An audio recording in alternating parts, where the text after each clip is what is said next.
Faktiškai krepšinis labai smarkiai prisideda prie to, kad mes, palyginti su ES, yra praktiškai trečdaliu aktyviau sportuojanti tauta.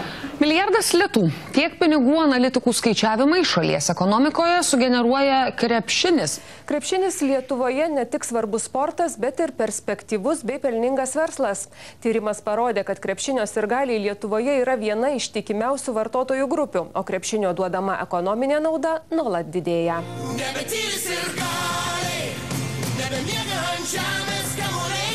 Antrąją religiją Lietuvoje vadinamas krepšinis pritraukia ne tik tūkstančius gerbėjų, bet ir generuoja milijardinę sumą šalies ekonomikai.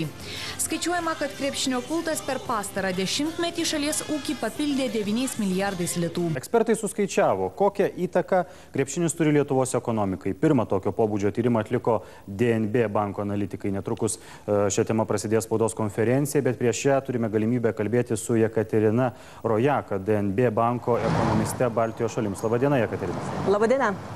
Na, kokius pinigų srautus Lietuvos ekonomikoje generuoja krepšinis? Ką parodė jūsų tyrimas? Iš tiesų, mūsų tyrimas parodė, kad krepšinis yra labai nebloga verslo investicija. Mes ir taip 4-5 pasaulyje. Nesvarbu, kad mūsų tik 3 milijonai, bet, kaip sakyt, mūsų ir žaidžia visi tie 3 milijonai. Ne tik aikštelė, bet ir treniruoja ir taip toliau. Visi ir jungti esam. Kodėl kilo mintis atlikti tokią studiją, kiek Lietuva uždirba iš krepšinio? Idėja mums kilo labai natūraliai. Kaip ekonomistą mes visą laiką stengiamės įvertinti pinigais. O šiaip jūs esate krepšinio gerbėjai lygiai taip pat tikriausiai. Be jokios abejonės. Skaičiuojama, kad didžiausią naudą šalies ekonomika gavo iš Lietuvoje vykusiam čempionatui pastatytų arenų. Taip pat nemažai pinigų palieka į krepšinio renginius atvykę turistai, krepšinio varžybose besilankantys sirgaliai. Tai rodo, kad per paskutinius 5 metus kasmet yra generuojama beveik 1 milijardas litų. Tai yra iš tiesų didžiulė vertės grandinė, kuria sujungia daugybę ūkio sektorių.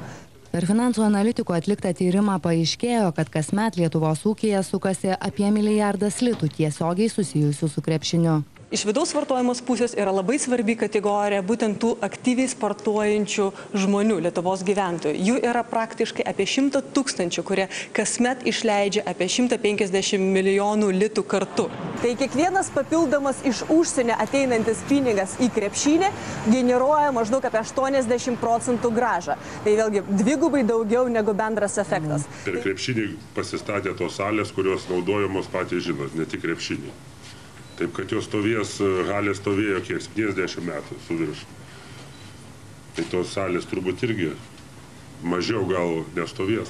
Per pastarąjį dešimtmetį krepšinio apyvarta sudarė apie 6 milijardus litų. Praktiškai per dešimtmetį, vėlgi, kaip tai rodo mūsų tyrimo rezultatai, sirgalio krepšelės, į kurį įeina bilietas į renginį, įeina tam tikri užkandžiai, gėrimai, įeina transporto išlaidos, praktiškai per dešimtmetį padvigubėjo. Ir vėlgi išlaidos beveik nepriklauso nuo ekonominės padėties.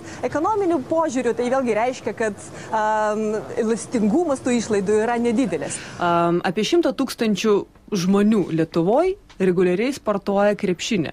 Tai yra iš tiesų įspūdingas skaičius. Ir kiekvienas iš jų maždaug išleidžia po 1500 litų per metus.